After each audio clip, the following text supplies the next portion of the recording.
In the shadowed bowels of America's industrial heart, where the East River whispers secrets to the steel skeletons rising from its banks, lies the Brooklyn Navy Yard. It is January 1941. The world is aflame. Europe crumbles under the boot of tyranny, and the Pacific simmers with unspoken threats. Here, in this forge of destiny, men and machines conspire to birth a colossus, a vessel not merely of steel and rivets, but of human will, defiance, and the raw pulse of a nation awakening to war. This is the story of the USS Missouri, the battleship that would etch its name into the annals of history as the instrument of peace in a sea of chaos.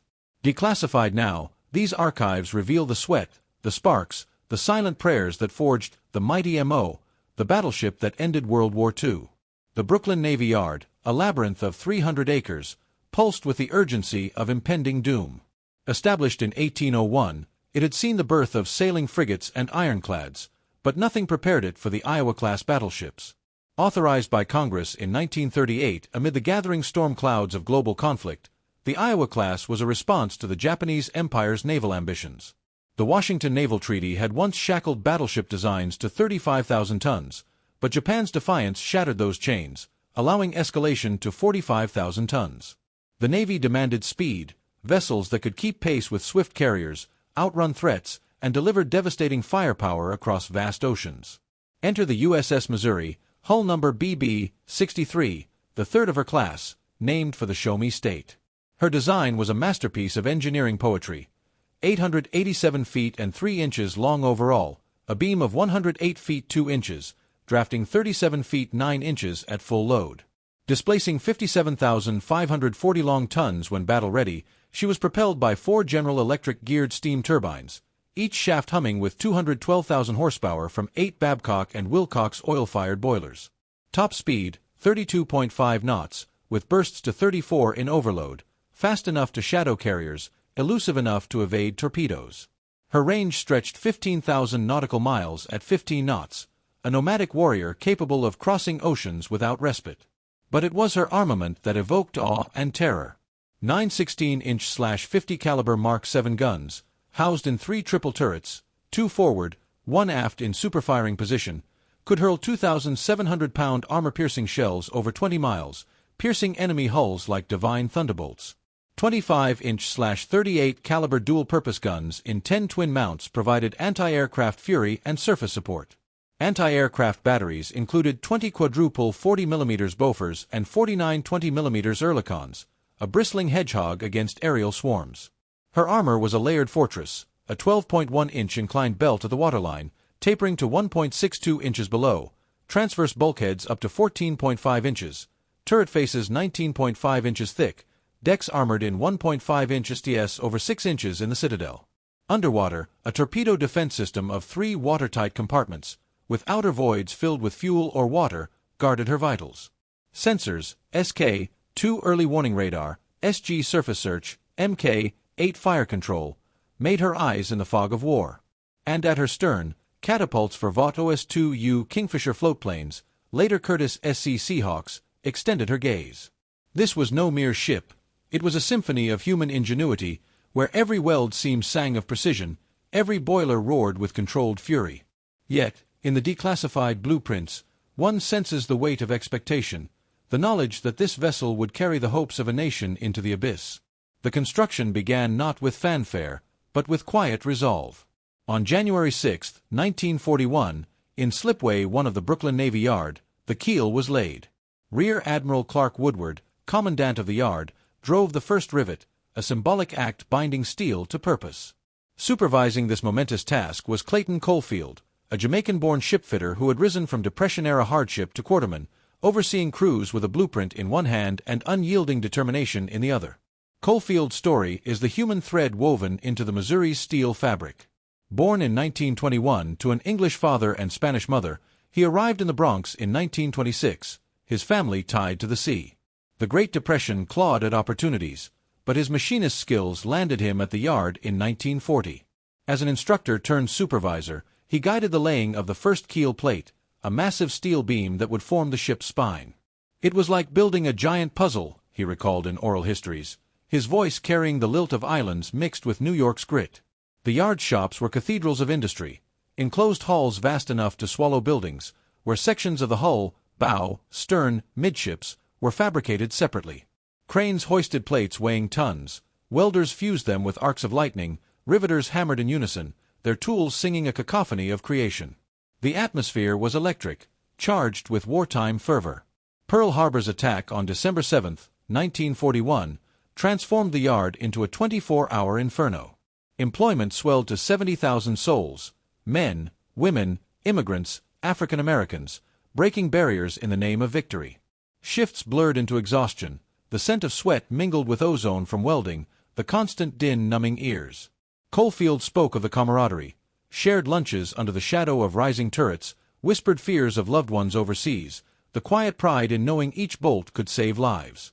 Challenges abounded, material shortages, the precision required to align sections within fractions of an inch, the ever-present danger of falls or fires. Yet, emotion fueled them, a collective heartbeat, pulsing with patriotism and personal stakes. For Coalfield, it was redemption from poverty. For others, vengeance for fallen brothers. As months turned to years, the Missouri grew. Hull plates curved like whale ribs, boilers installed like beating hearts, turbines aligned with surgical care. The engineering marvel unfolded, the armored citadel forming an impenetrable core, the torpedo bulges ballooning out like protective flanks. Workers crawled into confined spaces, their breaths echoing in steel tombs, torches illuminating faces etched with focus. The sensorial assault was relentless, the vibration of grinders rattling bones, the glare of spotlights blinding eyes, the oily residue slicking hands. But in these trials, humanity shone, stories of workers like Coalfield suggesting innovations, such as reinforcing structures, earning bonuses amid the grind. By 1943, the ship loomed massive, a behemoth in dry dock.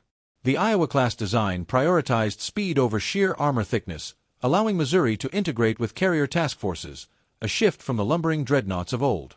Her propulsion system was a wonder, steam turbines geared for efficiency, boilers pressurized to 600 psi, driving 4 screws that could churn the sea into froth.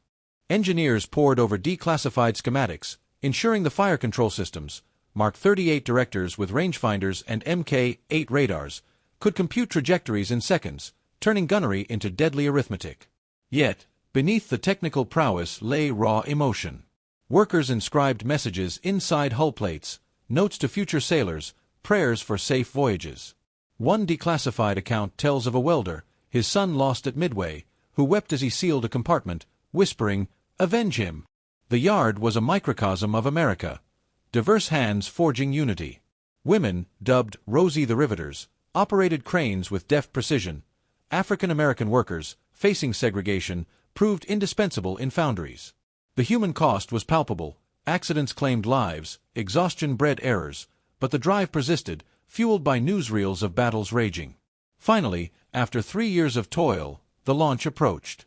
January 29, 1944, a crisp winter day, 20,000 to 30,000 spectators gathered, their breaths fogging the air. Mary Margaret Truman, daughter of Senator Harry S. Truman, who would soon ascend to the presidency, stood poised with a champagne bottle. Coalfield, from his vantage, felt the tension coil like a spring. The ship rested on a platform at the bow, cradles lubricated with tallow and soap for the slide. Hydraulic jacks nudged her forward, the bottle shattered in a spray of foam. With a thunderous groan, the Missouri slid down the ways, accelerating to 20 knots, plunging into the East River with a colossal splash that drenched onlookers. Water surged like a tidal wave. Tugs swarmed to guide her to the hammerhead crane for fitting out. Coalfield described the moment as pure exultation. "You see this massive thing, thousands of tons, and it sails, doesn't sink. It's like birthing a giant."